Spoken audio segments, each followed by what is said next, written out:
But Edgar County Watchdogs is a fantastic organization. The AFB has had partnerships with them for a long time, but Edgar County is like a small county in central Illinois. Probably less than 50,000 people in the county, but just a couple of individuals there that have built up an organization that has led to the resignation of over 600 elected officials across the state of Illinois. A lot of times what they do is that they look for Open Meetings Act violations or violations that they find through FOIA. And they're really just a powerhouse for just a small group of people. And we've had them speak at our events in the past. We've partnered with them. We've had them go around the country to kind of share their stories. And so, even if you feel like you're a small organization in a small county. Americans are capable of achieving extraordinary things when they have the freedom and opportunity to do so. This is American Potential. Hey everyone, welcome to the American Potential Podcast. I'm your host, David Fromm. Have you ever scrolled through social media and seen one of those stories about your local government, blowing a ridiculous amount of money on some project? That makes just zero sense. Yeah, you probably thought, who approved that? Well, chances are the only reason you're even hearing about it is because a watchdog group dug it up. Today, we're talking with a guy who's been a watchdog for a while, and now he's teaching others in his state how to do it too. He learned pretty quick that being a watchdog isn't just about calling out nonsense. It's about keeping our elected officials honest and making sure that they remember whose money they're spending. I want to welcome to the podcast Brian Costin, who's the Deputy State Director for Americans for Prosperity in Illinois. Brian, welcome. Yeah, thanks for having me. Excited to be here, David. Yeah, welcome back. I know we've done some previous episodes talking about some of the really cool, specific watchdog type activities that you've engaged in. As you know, we both live in the suburbs of Chicago in Illinois. It's a tough place to be a liberty-minded, fiscally conservative person. Can be. Yeah, but it also means that it's it's even more important that we keep an eye on how our elected officials are spending our taxpayer money.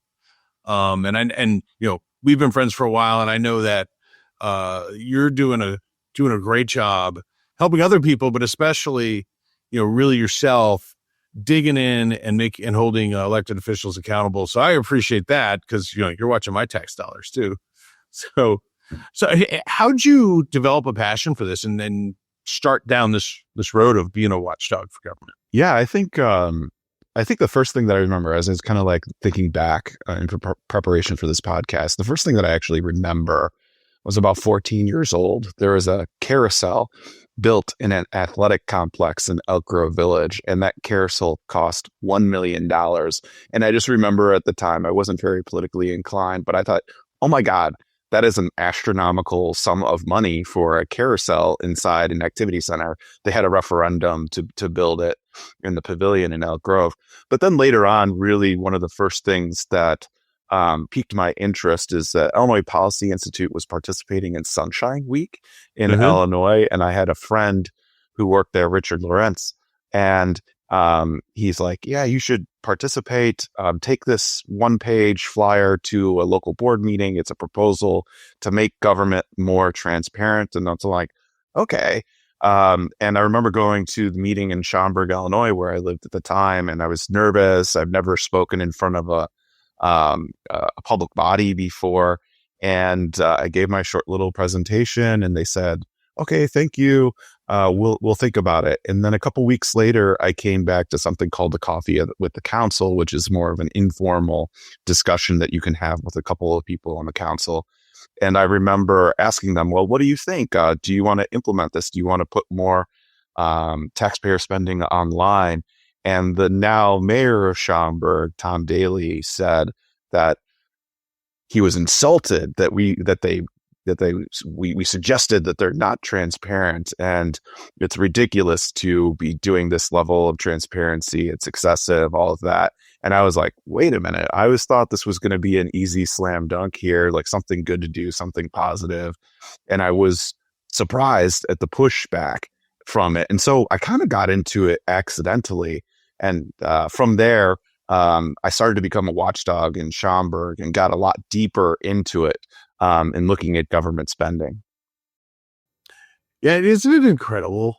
It always surprises me when elected officials are either offended or even flippant about increased transparency. I mean, the public should, as long as it doesn't cost the government a crazy amount of money, I mean, the government should really be as transparent as humanly possible, right? I mean, it's kind of crazy. Absolutely. And that was one of the things that they cited, in that doing this and updating their website would be very costly for them to do. And I was like, really? It's just like putting a couple of documents online on a website that you already have. It's not really reinventing the wheel.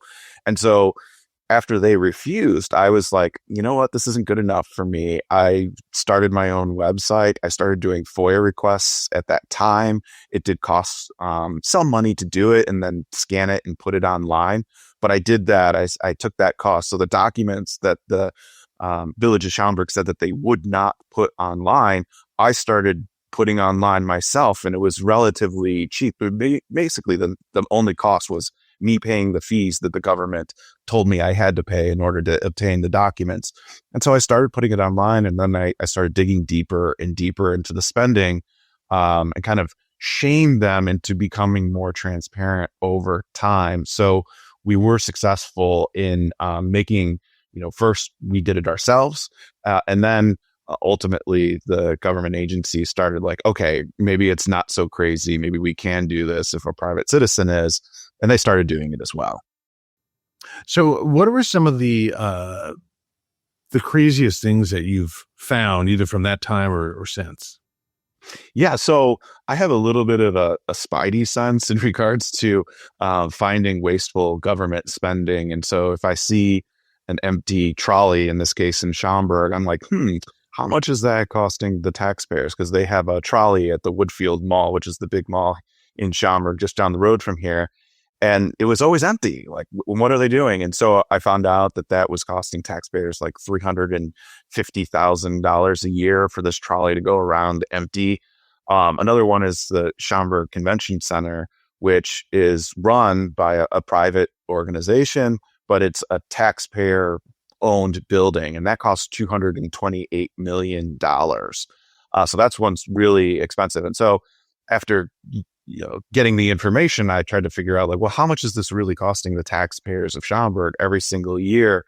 And including lost property tax revenue, you're talking about like $15 to $17 million per year that convention center is costing the taxpayers of Schaumburg. It's pretty incredible sum of money. But now, like, I think that going from there in modern day, I think it's never been a better time to be a government watchdog, because there's all sorts of new tools, including AI, that can really help unlock, making it easier to file FOIA requests, easier to find wasteful government spending. And so I think we're kind of in a dawn of a new era. Wow, that is exciting. I guess, yeah, having AI do a lot of the work for you could be super helpful. So some of the basics of watchdog activity and holding government accountable are Freedom of Information Act requests. They're sometimes called open records requests or something, depending what state you're in. Maybe take us through like some of the building blocks of how you seek to expose spending, or at least make it transparent and hold government officials accountable. Yeah, well, first, it's trying to get as much information as you possibly can, starting with what is already in existence, what is already online, and start digging through that. I like to look at the annual budgets and the annual financial reports. Those are kind of where you can see the trends over time. You can see, government spending is increasing by 10, 15% a year, or in some cases, even more than that. That's a good place to start looking. Another thing is a lot of local governments have what's called a treasurer's report, or an annual statement of affairs, which kind of like summarizes everything that's in the annual financial report. It also tells you who all of the third-party vendors that your local government is working with. And so we had a government watchdog training here in our office in Rolling Meadows a couple months ago, where We printed that out, Village of Schaumburg, and we just had people go through it and just be like, let's ask questions. What looks weird? Fireworks, or some kind of art project, or something that you didn't really know what it was. And then once you get to that point where you're curious about something, that's when you would file a Freedom of Information Act request to get documents related to whatever that expenditure is. And that's where you start digging deeper and deeper. Another thing is just to keep your eyes open. If something looks really ritzy and it could be, I remember in Schaumburg, there was a sign right off of 53 saying, "Welcome to Schaumburg." And I found out it cost like $750,000 to build a sign. I'm like, wow, that's a lot of money for a lot of taxpayers. And it's just kind of a something you just got to keep your eyes open. And then getting to AI, if you want to fill out a FOIA request, they can basically do it for you. You just tell them what you're looking for, and it's relatively easy from there. They'll help do all of the work for you. So that's great. I mean, when someone's doing a FOIA request, can you kind of take us through? I know it differs from state to state, but what are some of the obstacles, or what are some of the hoops you got to jump through to take one of those early steps? Well, the FOIA rules are different in all 50 states. So one, it's to find out what are the state laws in your area. And like in Illinois, it's gotten easier. They've made some reforms over time. You can get the first 50 pages for free if you file a fee waiver request. As long as it's not a commercial request, you're just a private citizen or a news organization, you can get a lot of that for free. But the first thing is to figure out what your state laws are in regards to FOIA, and what is the basic cost of filing a FOIA. The second step is really to know what is allowable for you to get underneath the law. So in Illinois, there's a lot of things that you can get, but there are certain things that you can't. For example, if something is considered pre-decisional, where the government is trying to formulate a policy and they haven't come to a decision yet, that is largely exempted from the Freedom of Information Act. Another thing is personal information. Like, you can't get government employees' social security numbers or home addresses for a good reason. So it's just about familiarizing yourself with what the state laws are in your area. And that's something that you can research either. There's various different sunshine groups across the country, but also using ChatGPT or an AI to kind of get a list of what are the things that you can and cannot get via FOIA. So if people are thinking about trying to increase transparency and really take on watchdog activities in their community, what are some of the starting points and what are the obstacles to them getting involved? Because you've trained a number of people, and dozens at least, if not hundreds. And, a lot of folks have gone on to really be pretty effective. So what are some of the, I don't know, not only for the tricks, I guess the roadmap to being effective? Yeah, I think number one, the number one characteristic that someone needs to have is to be curious, and also to have a little bit of bravery, because a lot of times I see people that are like really interested and pretty smart and get it and can identify stuff, but there's still like this fear of filing a FOIA, asking for information which other people might find to be sensitive. And so getting over that hurdle and filing the first FOIA sometimes is really hard for people. But if you can get beyond that and get past that first FOIA, it gets easier and easier and easier. And I think that we have to have the mental model where this is your money that the government is spending. So you have every right to get that information, because that's, in a democracy, information is the most important currency. And if you have that mentality and you can get past that hurdle of filing the first FOIA, it becomes much, much easier. I think one of the hardest things is with that first step is the idea that we're asking someone to kind of open up the books and they may be offended. Or they might be like, why are you doing this? Do you think I did something wrong? I'm an honest person. And it's like, no, we just want to see, we were entitled to it. I think emotionally for a lot of people, that's a difficult first step. I can tell you a story. I filed a Freedom of Information Act request with my local school district because there's a referendum to raise our taxes, and they had I was kind of curious as to what the coordination was between the Vote Yes committee, which is political in nature, and the school board and the administration. And so I filed an open meetings request. And what I found out was that they were absolutely coordinating. There was people on school district time helping the Vote Yes committee raise money and, carry out activities, give out yard signs and all that, which is actually illegal.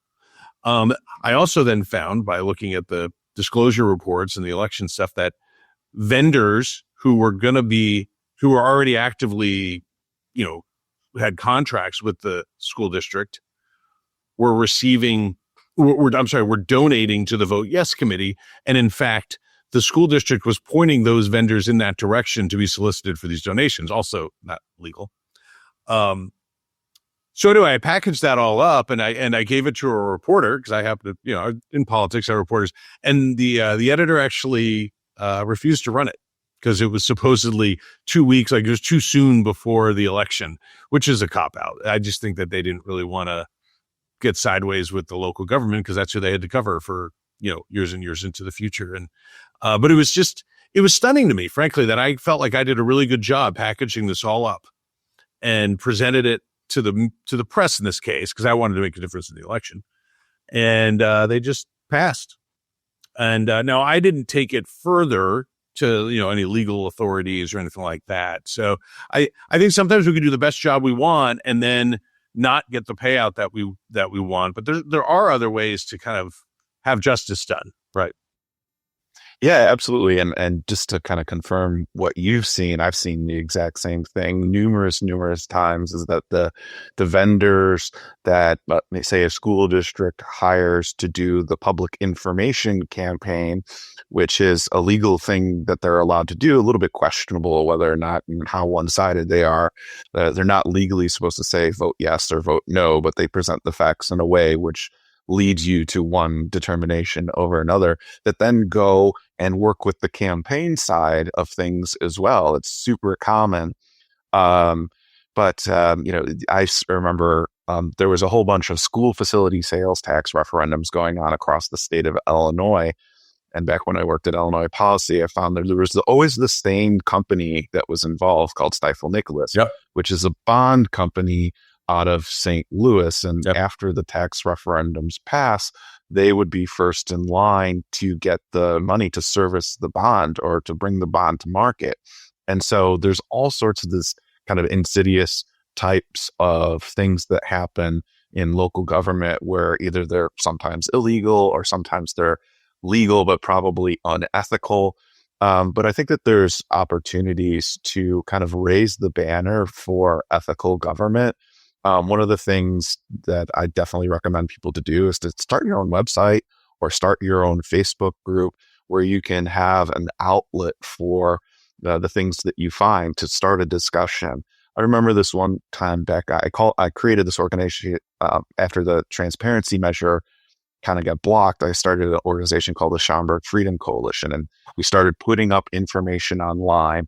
And over time, we got a certain level of respect from the media and also from people who worked inside the government. And we started getting tips from people who were working inside the village of Schaumburg government. And so anonymous. So to this day, I don't know who that person is, but I got a tip that the Schaumburg Flyers at the time hadn't been paying their rent to the Park District and Village. Meanwhile, they were making campaign contributions to the mayor. And so they alerted us to this and we're like, okay, that's a spicy accusation. Let's do a FOIA request to confirm what's going on. We file a FOIA request. And right as we got our results back, they filed a lawsuit against the owner of the Schaumburg Flyers. And so I believe that they got scared that we started pecking around at something that was potentially politically explosive. And it Sure. led to changes where they started collecting that money and eventually evicted that person from the stadium and replaced it with someone who did pay their bills on time. So there's lots of little victories that you can get, even if you might not get the ultimate victory of, I don't know, getting someone in jail type of victory for doing illegal things. So I am familiar with a lot of your work. I think it's just been fabulous. Maybe tell us a little bit about our partnership with the Edgar County Watchdogs and what they've done, because I just think they have a lot of cool stories. And then I'd love to hear about the most recent activity in Rochester, Illinois. Yeah, absolutely. So Edgar County Watchdogs is a fantastic organization. AFB has had partnerships with them for a long time, but Edgar County is like a small county in central Illinois, probably less than 50,000 people in the county, but just a couple of individuals there that have built up an organization that has led to the resignation of over 600 elected officials across the state of Illinois. A lot of times what they do is that they look for Open Meetings Act violations or violations that they find through FOIA. And they're really just a powerhouse for just a small group of people. And we've had them speak at our events in the past. We've partnered with them. We've had them go around the country to kind of share their stories. And so, even if you feel like you're a small organization in a small county, there is the ability through years and years of work to have an outsized influence on the political landscape in your community by you getting engaged, just filing FOIAs, showing up to public meetings, and really, really impressive work that they do. So they've really, I mean, John and Kurt have been, the Edgar County Watchdogs are really such a great example of like, dude, these are, I think, retired guys who decided who really took offense at what they thought was some egregious violations in their park district. And there's just some of the stuff going on in their little town. They actually performed a citizen's arrest of the park district board that was upheld by the law enforcement folks for violating the Open Meetings Act. But I think that they're an inspiration to a lot of folks because they've made real change. They found some serious criminal activity, even like misappropriation of firearms to criminals by law enforcement. It's just, they knew how to dig. They know how to use the tools, and they're conversant in the law, even though they're not lawyers, and they made a real difference. And I think that the more we can, this is why I think your work is so important. The more that we can help empower people with these tools and the inspiration, the more, the better government that we get and the better use of taxpayers that we get, the taxpayer dollars that we get. Yeah, absolutely. And so that's what we're trying to work forward here with Americans for Prosperity, is to build a bigger culture of watchdog activity. So we're hosting events all over the state. We're creating groups that are kind of designed to build a community to foster help amongst people from doing watchdog activity all across the state of Illinois, but building a culture to, obviously in Illinois, we have a culture of corruption. 4 governors out of the past 8 or 9 that have ended up in jail have some of the highest corruption rates in the country, if not the top when it comes to the Northern Illinois district. Just to really create a community around the concept of keeping an eye on what's going on with the government and calling it out when they're doing something that's wrong or illegal. Yeah. So I know you've been busy in Rochester, Illinois, also kind of smallish town in central Illinois. Yeah. Maybe tell that story for us. Sure. So we got a tip that there was a referendum going on in Rochester for the Rochester Library. They wanted to expand their building, but they were kind of incredulous on how big the referendum was. It would more than double the property tax there. And so they asked us to kind of look around. And so we did. And the first question that I had was okay, how big is the referendum? It turns out it was 169%. So I'm like, wow, that's really big. But I started poking around. And as I was doing that, I saw that they created committees specifically for the passage of the referendum. They created committees that included the words vote yes in the name of the community, which is a violation of the State Employees and Ethics Act. It's a misdemeanor to be engaged in that, and you can get a fine of up to $5,000 and a year in jail for making a violation of that type. And so we started doing FOIAs, and then the FOIAs came back, and we found even more instances of them violating the law.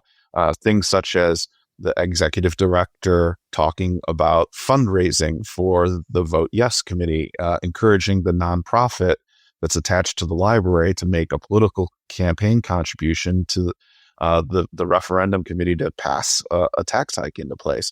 We had the board president go on camera in the library with the library's logo superimposed on it, saying, "We need you to vote yes on this referendum, and contact us. Here's our emails if you want to get involved in this campaign," on camera. Pretty crazy that a lot of times when you see these kind of crimes being committed, they're much more secretive about it and careful. They were just brazen in their violations of the law. Altogether, we found 35 different violations. We found out about the Ethics Act in Illinois, which requires local governments to have ethics commissions. Most of them never, ever meet, but we filed an ethics complaint with them. They had a 3-member board. 2 of them ended up getting appointed by the people we filed complaints against after we had already filed the complaint. And so we went through that process, and we were fairly successful. The ethics committee, because of the way that we documented things, they were caught red-handed, but they got out on a technicality because they said that they did not adequately define in their ordinance what prohibited political activity was, and therefore they couldn't do anything about it. But the state law says you must enact an ordinance that's no less restrictive than the state law, and then clearly defines what all the prohibited political activities are. So they came back and they said, you need to follow these laws, you need to change your ordinance, but we're not actually punishing anyone. And so then when we went to the state's attorney, we went to the attorney general, and ultimately went to the FBI and shared with them what we had found. What we found is that we need better ethics laws in the state of Illinois that's actually going to have someone that's responsible for bringing prosecution when employees and elected officials are violating state law. We currently don't really have that in the state of Illinois. Now, there's a chance that the FBI might do something about it. They were probably the most responsive and detailed in talking to us about what exactly went on. And in the state of Illinois, if you want to fight public corruption, it's probably the FBI that you want to take your information to, because generally the state's attorney at the county level and the attorney general at the state level really don't do a whole lot on public corruption. I'd say more than 95% of the public corruption cases come from FBI investigations. We hope something will come from it, but not really.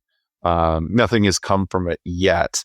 So we're a little bit disappointed in that. So we need stronger state laws in Illinois, and I would guess most states across the country do as well. Yeah. I think it's so important to, as a deterrent. I mean, even if we don't, send people to jail or, have contracts stopped per se, when the sunshine is shown, I think it's a big deterrent to folks who are, might do something a little unethical, or might try to get something for a buddy, or might just be lazy or kind of not paying attention to the law. When they see that there's folks like them, elected officials, who are being held accountable, or maybe are subject to criminal prosecution, or at least are getting a lot of bad press, they tend to, I think, go back and dot their I's and cross their T's. And I think that's an important part of being a watchdog, is to say, hey, we're here, we're being vigilant, we're gonna find out if you're and uncover if you're doing something unethical here or wasting taxpayer dollars, so that we can encourage elected officials to just engage in better and more responsible behavior. Yeah, absolutely. And so from the Rochester investigation, we saw that one of the consultants that regularly consults a lot of the local governments in these referendum processes used the Rochester case and said, hey, you need to have someone who's not going to violate state law. This is a big risk that you have. You need to make sure that you're operating appropriately within the law. And another example is just down the road. We heard that something like similar might be going on a couple miles away from Rochester in Chatham, Illinois. And so we looked at their website. We're like, hey, these things are borderline violating the law on your website and promoting this referendum. We called them and they got really scared really fast. They changed all the language on their website within like a day or two. And so there's impacts that you can have by start developing a reputation to being a government watchdog that goes maybe beyond what your initial investigation is. Yeah, that's great, man. That's good. I appreciate the work that you're doing, particularly in my neck of the woods where you're hopefully saving me taxpayer dollars. But hopefully.